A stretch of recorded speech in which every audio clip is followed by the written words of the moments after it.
Bonjour, je m'appelle David Moncada, je suis étudiant de l'Université nationale autonome d'Honduras. Je viens de la faculté des langues étrangères et de la filière de français. Aujourd'hui, je présenterai un travail comparatif de la classe de littérature comparée. Le chef de secours, c'est M. Madrid, un prof impeccable de l'université. Mon numéro de compte, c'est 2014 119 17. Principalement, ce travail va aborder le développement des œuvres que j'ai déjà lues. Si vous avez déjà suivi les étapes réalisées pendant cette période académique, alors vous allez connaître les deux visages de chaque livre. J'espère que vous pouvez profiter bien de mon travail qui sera bien expliqué maintenant. La Célestine, ou La Célestin en français, par Fernando de Rojas, c'est une littérature classique. La date d'apparition, c'était le 11 septembre de 1911. L'édition telle castellane à sa collection, c'est par Gregorio de Guerroy. Ce genre littéraire, c'est classique. Les personnages de ce livre sont Malibea, Parmeno, Sopronio, Beberio, Callisto, Socialisa, Lucrezia, Celestina, Tristan. Alors, la sonate côté à la recherche de temps perdu par Marcel Proust. De la collection complète à la recherche du temps perdu, comprendre les titres suivants.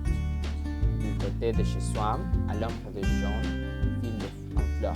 Le côté de Gourmand, du volume, Sodome et Gomorrhe, 3 volumes, Les prisonniers du volume, Albertin, disparu du volume, et les tombes trouvés du volume. La date d'apparition, c'était 1913 à Paris. L'auteur, évidemment, c'est Marcel Proust. Les personnages sont les narrateurs Charles Swann, Orient de Gourmand, Prince de Beaumont, Baron de Charlus, Duc de Raymond. Les genres littéraires, c'est les modernistes, fiction, autobiographique. Alors, comme vous savez déjà, pour moi, avant de lire, j'ai choisi l'échange de temps perdu parce que j'ai passé des différents moments ou situations de la vie que je me sentais perdu dans le temps. C'est-à-dire que les titres d'un livre puissent attirer beaucoup l'attention de manière immédiate. Alors c'est là où on y trouve des sentiments à l'heure de lire un livre qui attire beaucoup l'attention. Au contraire, La Célestin, je l'avais choisi quand j'étais à l'école et j'avais passé mon cours d'espagnol avec 100%. Mais le point important, c'est tout le contexte historique dans cette époque-là que l'histoire fait ressortir beaucoup des émotions au moment de le lire. Il est très remarquable de parler de ce livre pour moi parce que les deux histoires sont très bonnes. Alors, pour commencer, il est difficile de s'agir de résumer les recherches, mais on y va. Et le temps perdu, les narrateurs impassibles dans une famille bourgeoisie parisienne vers la fin du XVe siècle veut venir écrivain. Cependant, la tentation moderne le détourne longtemps de son objectif premier, attiré par le mirage de l'aristocratie de luxe de vivre recherche allemande, comme Balbec, ville du côté normand de Carbon, et la modèle.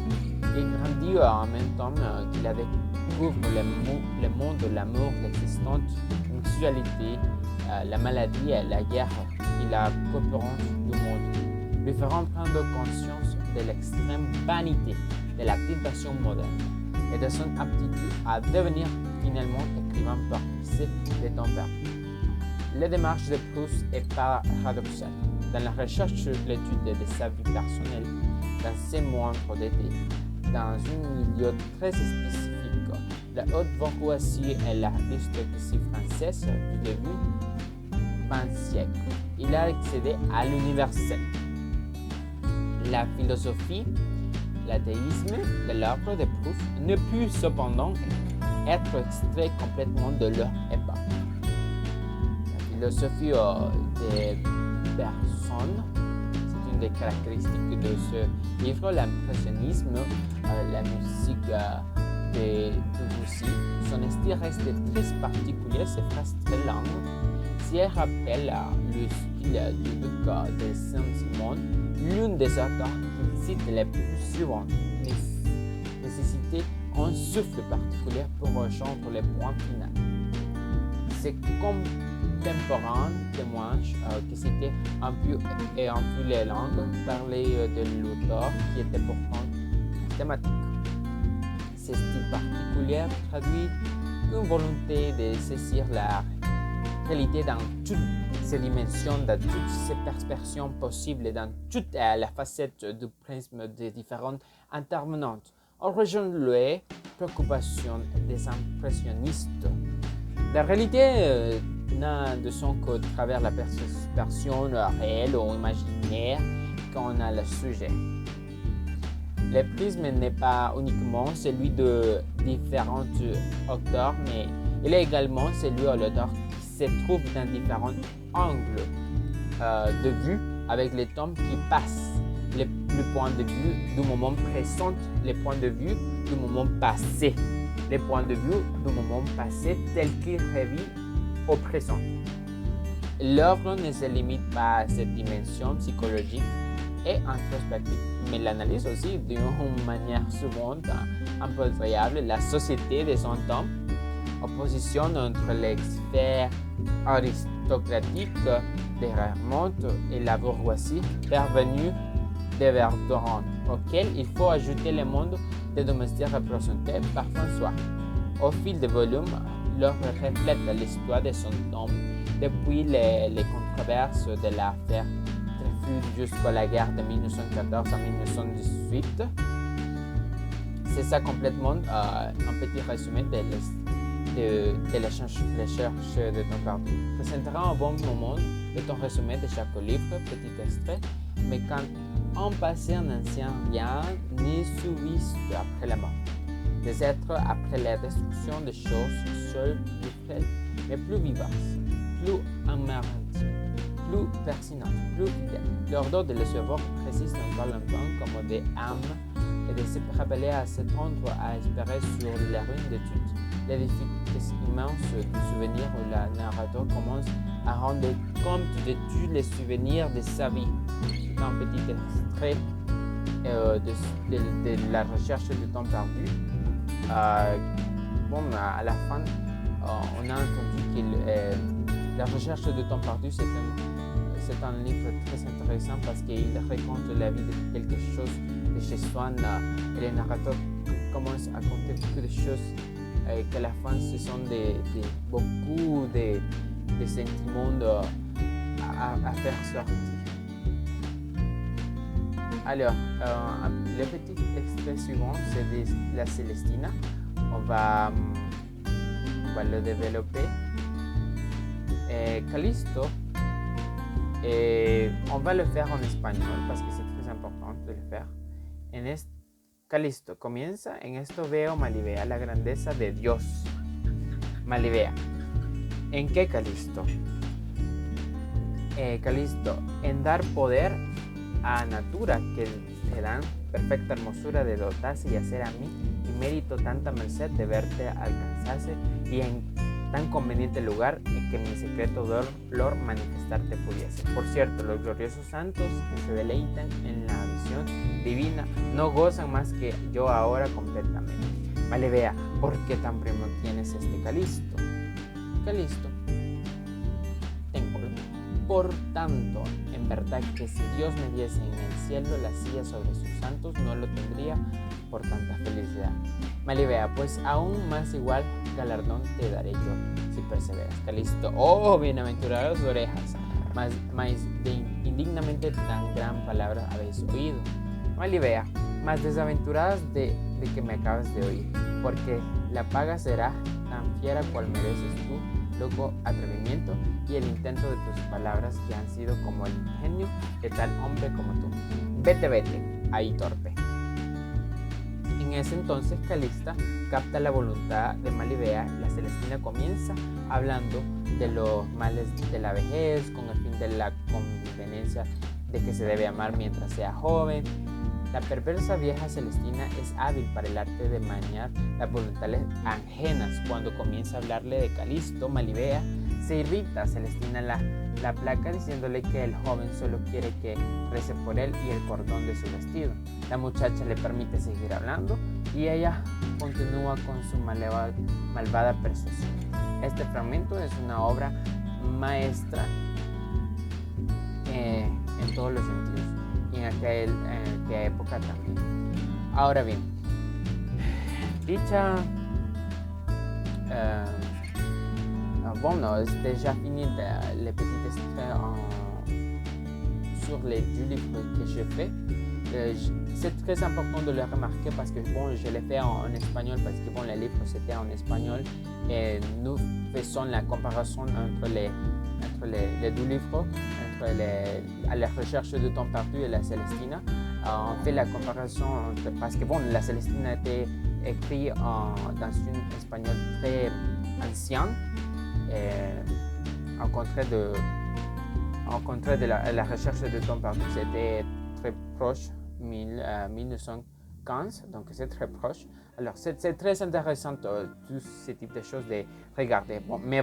L'appréciation de mon opinion sur les 2 livres, pour moi, c'est complètement merveilleux parce qu'à la fin, ce sont des choses, des sentiments. Ce sont des choses que nous vivons complètement. Évidemment, dans la recherche de temps perdu, nous regardons beaucoup de choses, nous vivons beaucoup de choses pour lesquelles Sichuan a fait dans sa vie. Elle commence à parler beaucoup de sa vie, de ses sentiments, des choses qui sont intouchables, dans quel moment qui sont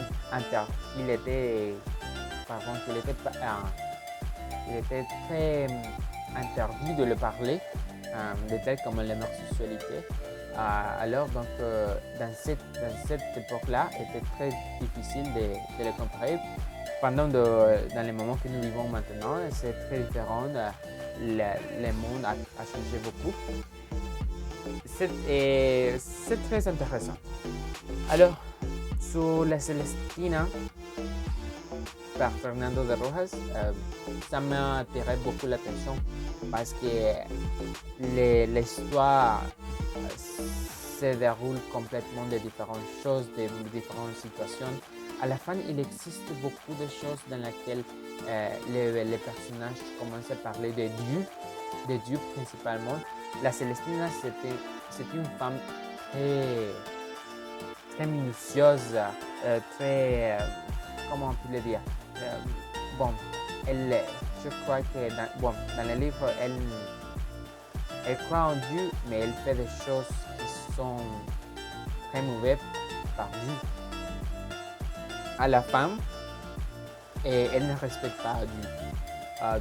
On parle de ça parce que dans le livre, c'est très important de le remarquer parce que dans quel moment il existait la religion catholique, tout ça, toutes les personnes croyaient en Dieu. Et donc, dans cette époque-là, il est très, très, très difficile de faire des autres types de choses parce que les personnes pensaient qu'il faisait de mauvaises choses. Donc, c'est pour ça que la Célestine, c'était une personne très mauvaise. À la fin de l'histoire, évidemment, on a vu que Malivea et Callisto, ils sont morts à cause de l'amour qui n'était pas bon. Parce que, à la fin, ils ne suivaient pas Dieu comme tel devrait le faire dans cette époque-là. Donc, si on parle beaucoup des choses, de ce qu'on peut dire sur les 2 livres, c'est de garder toutes les bonnes choses pour apprendre par cœur, pour l'esprit, pour les âmes. À la fin, pour moi, c'était une belle expérience de lire beaucoup de livres qui me donnent beaucoup d'informations, beaucoup de spiritualité et d'interprétation, comment je l'interprète, comment je peux le voir. Et ça c'est magnifique. Alors, merci de regarder mon vidéo pour savoir une petite chose de ce livre-là, de la Célestina et de la recherche du temps perdu. Au revoir.